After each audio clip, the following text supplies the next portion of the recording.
ഇനി കർണാടകത്തിലെ സർക്കാർ കൊടുത്തതാണോ, ഇനി തമിഴ്നാട്ടിലെ സ്റ്റാലിന്റെ സർക്കാർ എങ്ങാനും പറഞ്ഞതാണോ? എന്തായാലും കേരളത്തിലെ സഖാവ് പിണറായി വിജയന്റെ നേതൃത്വത്തിലുള്ള ഗവൺമെന്റ് പറഞ്ഞിട്ടില്ല, ആ ഉത്തരവിലില്ല.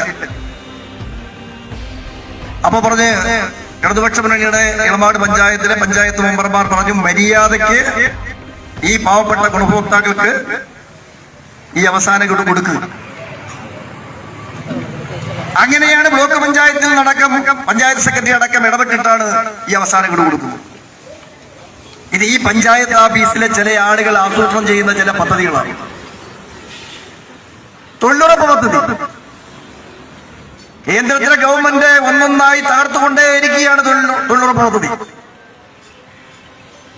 ഇടതുപക്ഷ ജനാധിപത്യ മുന്നണിയുടെ ഉപാധിരഹിത പിന്തുണയോടുകൂടി ഈ ഇന്ത്യ രാജ്യത്ത് UPA ഭരിക്കുമ്പോഴാണ് ഈ തൊഴിലുറപ്പ് പദ്ധതി ഇന്ത്യ രാജ്യത്ത് നടപ്പാക്കുന്നത്.